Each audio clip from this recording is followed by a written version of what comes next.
पश्चिम बंगाल में ममता बनर्जी की सरकार,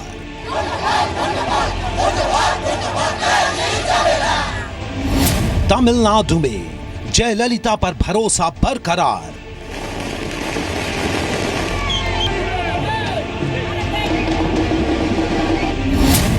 असम में पहली बार बीजेपी की सरकार,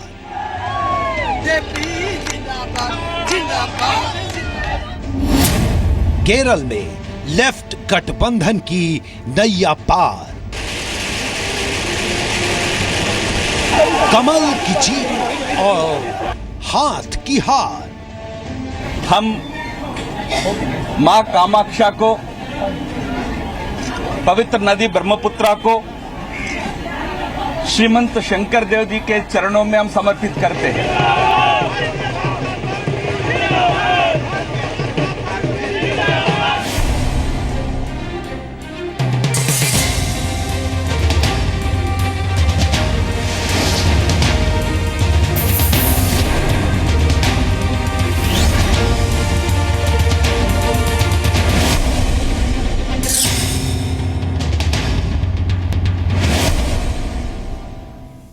नमस्कार, दोपहर के 3 बज चुके हैं। जी न्यूज पर आप सभी का स्वागत है। सिंहासन की जंग सुबह से जी न्यूज पर लगातार जारी है, जिसमें 5 राज्यों के नतीजे यानी कि वर्डिक्ट 2016 एक एक कर आपके सामने। सबसे पहले सबसे बड़ा फैसला, चेन्नई में पिछले साल आई बाढ़ को कई सियासी पंडित जयललिता के लिए हार का सैलाब मान रहे थे, लेकिन सियासी नतीजों ने सारे सर्वे और एग्जिट पोल के समीकरणों को पलट कर रख दिया।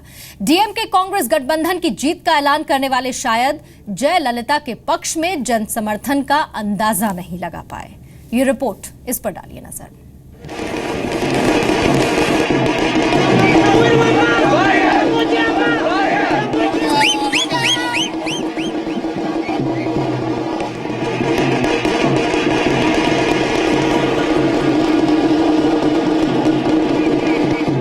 तमिलनाडु में हर तरफ जय जय जयललिता की धुन बज रही है।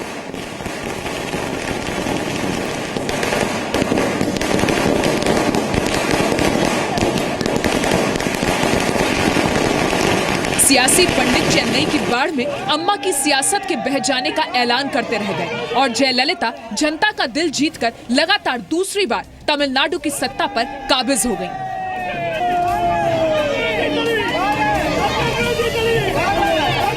My party and I are indebted to the people of Tamil Nadu for giving us this historic victory.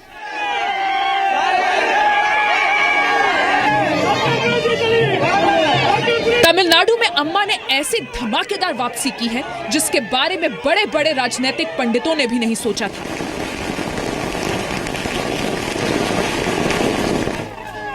चुनाव नतीजे आने के पहले तक तमाम सर्वे डीएमके कांग्रेस गठबंधन को आगे बता रहे थे, लेकिन जयललिता की पार्टी एआईएडीएमके ने 32 साल पुराने इतिहास को दोहराते हुए लगातार दूसरी बार सूबे में सरकार बनाने का रिकॉर्ड बनाया है।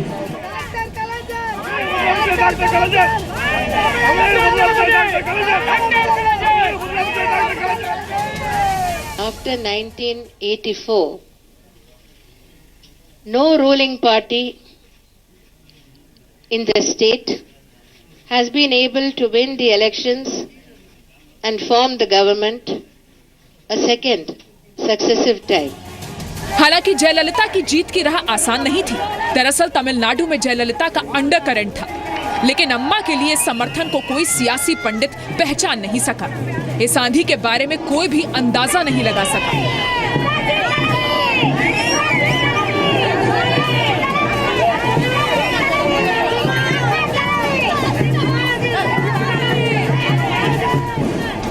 जयललिता ने डीएमके कांग्रेस गठबंधन को इस तरह से चुनावी मैदान में पटका कि उसके लिए हाल फिलहाल इससे उबर पाना मुश्किल है।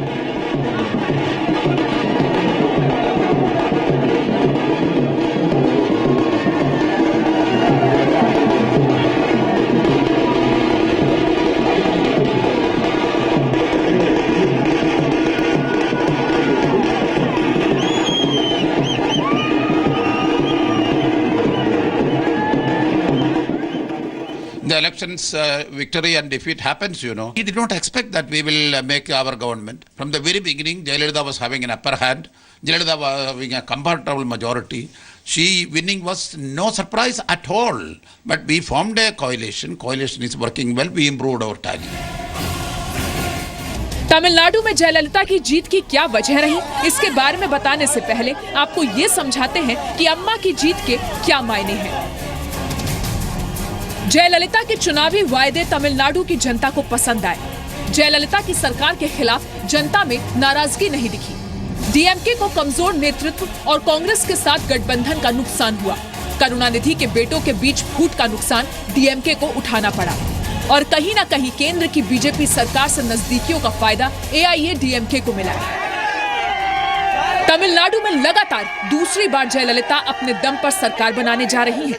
एआईएडीएमके की ये जीत सिर्फ और सिर्फ जयललिता की जीत है।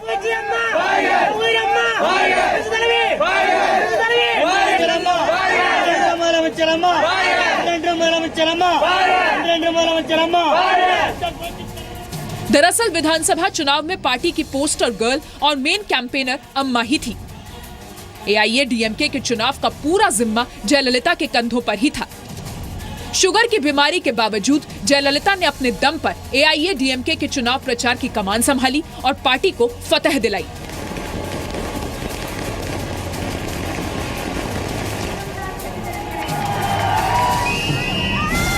जयललिता की जीत में उनके चुनावी वायदों की भी काफी अहमियत है। जयललिता ने मुफ्त सामानों और तोहफों की लंबी लिस्ट वाला चुनावी घोषणा पत्र जारी किया था ताकि सत्ता विरोधी रुझान की धार को कम किया जा सके। जयललिता ने ऐलान किया था कि 2021 तक किसानों को कर्ज के लिए 40,000 करोड़ रुपए का फंड बनाया जाएगा। 10वीं और 12वीं के छात्रों को इंटरनेट के साथ मुफ्त लैपटॉप दिया जाएगा। इसके अलावा महिलाओं को 18,000 रुपए का मैटरनिटी भत्ता और 9 महीने का मातृत्व अवकाश दिया जाएगा। सभी जिलों में हेल्थ चेकअप, महिलाओं के विशेष चेकअप की सुविधा होगी। सरकारी सुविधाओं के लिए अम्मा बैंकिंग कार्ड इशू किया जाएगा। तमिलनाडु के लिए नई ग्रेनाइट नीति लागू की जाएगी। शादी से पहले लड़कियों को 8 ग्राम सोने की गिन्नी दी जाएंगी। सभी राशन कार्ड धारकों को मुफ्त मोबाइल फोन गिफ्ट किया जाएगा। 100 यूनिट बिजली और सार्वजनिक स्थलों पर वाईफाई की सुविधा होगी। I will strive to fulfill all the promises we have made to the people in our election manifesto, and my life has been dedicated to the people of Tamil Nadu all these years. It will continue to be so.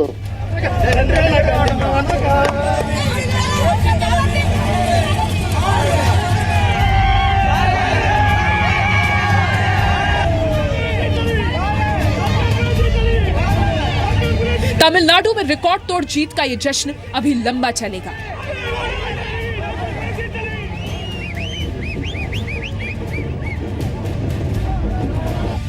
बता दें कि तमिलनाडु में 73.76% मतदान हुआ है, जो 2011 में हुए 78.01% के मुकाबले करीब 5% कम था। 2011 में जब जयललिता ने डीएमके को धूल चटाते हुए राज्य में सरकार बनाकर इतिहास रचा था, तब एआईएडीएमके ने 150 सीटों पर जीत हासिल करने के साथ 38.40% वोट भी हासिल किए थे। प्रधानमंत्री नरेंद्र मोदी ने फोन पर जयललिता को बधाई दी है। लगातार दूसरी बार तमिलनाडु की कुर्सी पर काबिज होने के बाद जयललिता के सामने सबसे अहम चुनौती अपने चुनावी वायदों को पूरा करने की होगी, क्योंकि जयललिता के मुफ्त उपहार संस्कृति यानी फ्रीबी कल्चर की वजह से 2015-16 के वित्तीय वर्ष के दौरान तमिलनाडु का कर्ज 1,95,000 करोड़ रुपए हो गया है और तमिलनाडु का राजकोषीय घाटा 36,000 करोड़ रुपए पर पहुंच गया है। ब्यूरो रिपोर्ट, जी मीडिया। तो इन 5 राज्यों के चुनाव नतीजों पर आप भी अपनी राय दे सकते हैं। #वर्डिक्ट 2016 पर अपनी राय आप दीजिए। और आगे बढ़ने से पहले इस वक्त की एक खबर आपको दे दें, और ये बड़ी खबर पश्चिम बंगाल से है। यहाँ पर आसनसोल में सीपीएम के दफ्तर में तोड़फोड़ की गई है और आरोप लगा है टीएमसी के कार्यकर्ताओं पर कि टीएमसी के कार्यकर्ता सीपीएम दफ्तर पहुंचे और वहां पर उन्होंने तोड़फोड़ की। ये सीपीएम का दफ्तर आसनसोल जहां की हम बात कर रहे हैं। टीएमसी के कार्यकर्ताओं पर आरोप लगा है कि जितनी भी नेताओं की तस्वीरें सीपीएम दफ्तर में लगी थी, उन्होंने उन तस्वीरों को फाड़ दिया। ये उसी के विजुअल्स इस वक्त हम आपको दिखा रहे हैं।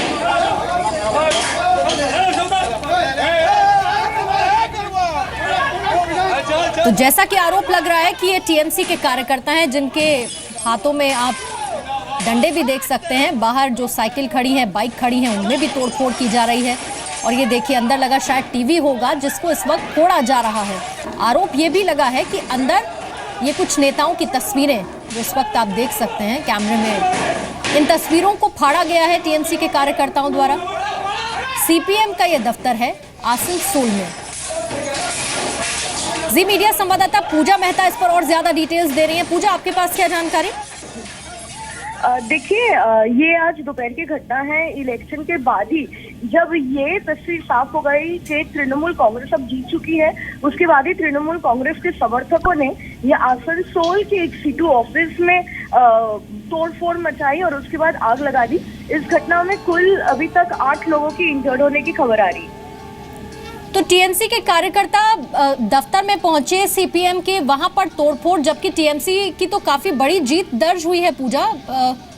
उसके बाद भी कार्यकर्ता यहाँ पर किस चीज का गुस्सा दिखा रहे थे?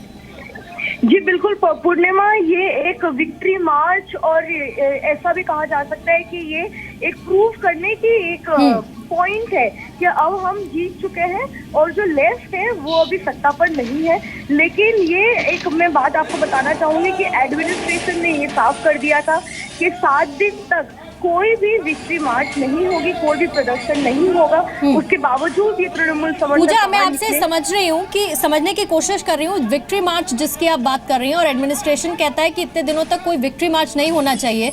अमूमन जब ऐसा कोई विक्ट्री मार्च होता है तो ऐसी तोड़फोड़ की घटनाएं वहाँ आम होती हैं? जी बिल्कुल, ये पश्चिम बंगाल में ऐसी घटना बहुत ही आम है। इसीलिए ही एडमिनिस्ट्रेशन पहले से ही प्रिकॉशन लेता है और से ही एडवाइजरी इशू हो जाती है कि 7 दिन तक कोई भी विक्ट्री मार्चेस नहीं होंगी और जो है स्टेट और सिटी की लॉ एंड ऑर्डर सिचुएशन को मेंटेन करने की कोशिश करते हैं। लेकिन इस बार भी जब एडमिनिस्ट्रेशन ने ये ऑर्डर्स दिए कि 7 दिन तक कोई भी विक्ट्री मार्चेस नहीं होगी, उसके बावजूद आसनसोल में ये तृणमूल समर्थक बाहर निकलते हैं और सीटू ऑफिस में तोड़फोड़ मचाते हैं और आग लगा देते हैं। तो यानी कि आप ये कह रही हैं पूजा कि जो ऑर्डर्स जारी किए गए थे एडमिनिस्ट्रेशन की तरफ से, उन्हें वायलेट किया गया, विक्ट्री मार्च निकाला गया, तोड़फोड़ की गई और ये देखिए आग भी लगाई गई, जिसकी कुछ तस्वीरें इस वक्त हम देख रहे थे। तो पूजा, 8 लोग इंजर्ड हुए, आपने बताया, क्या किसी पर कोई एक्शन भी लिया गया? देखिए पूर्णिमा, अभी फिलहाल एक्शन नहीं लिया गया क्योंकि अभी भी काउंटिंग बहुत ऐसी जगहों पर और हिस्सों में अभी भी जारी है जहां पर फाइनल रिजल्ट्स नहीं आए हैं। बहुत जगह आ गए हैं लेकिन बहुत जगहों पर अभी भी नहीं आई है। तो एडमिनिस्ट्रेशन जो है या पूरी स्टेट मशीनरी जो है वो इसी में लगी हुई है कि पहले काउंटिंग खत्म हो जाए, उसके बाद जो है केस दर्ज किया जाएगा और जो अप्रोप्रिएट एक्शन है वो लिया जाएगा जी इनके अगेंस्ट। बहुत बहुत शुक्रिया पूजा मेहता पूरी जानकारी देने के लिए। आसनसोल सीपीएम दफ्तर की ये तस्वीरें जहां पर आरोप टीएमसी कार्यकर्ताओं पर अपने हाथों में लाठी डंडे लेकर पहुंचे, कुर्सियों को फोड़ा, तस्वीरें जो लगी हैं नेताओं की उन्हें भी फाड़ दिया गया। इन 5 राज्यों के नतीजों का राष्ट्रीय राजनीति पर क्या असर पड़ेगा, ये भी हम आपको बता देते हैं। इन नतीजों का यूपी, उत्तराखंड और पंजाब के चुनावों पर सीधा सीधा असर होगा। कांग्रेस का वजूद सत्ता के समीकरण में सिमटता हुआ दिख रहा है। कांग्रेस के केंद्रीय नेतृत्व पर भी बड़ा सवाल खड़ा हो रहा है और आज आए नतीजों के बाद भी कुछ ऐसा ही हुआ और इसका असर राष्ट्रीय राजनीति पर भी पड़ेगा। राज्यों में बीजेपी गठबंधन वाली सरकारों में बीजेपी की स्थिति मजबूत होगी। केंद्र में कांग्रेस की ओर से आने वाली मुश्किल भी कम होगी। बीजेपी अखिल भारतीय आधार पर मजबूत हुई है। नॉर्थ ईस्ट और दक्षिण में बीजेपी की स्थिति और मजबूत होगी। नॉर्थ ईस्ट में आज वैसे भी बीजेपी ने अपना खाता आसाम में जीत के साथ खोल लिया है। नतीजे केंद्र सरकार के कामकाज के लिए एक बड़ा जनमत है। पार्टी में अमित शाह का कद और मजबूत होगा।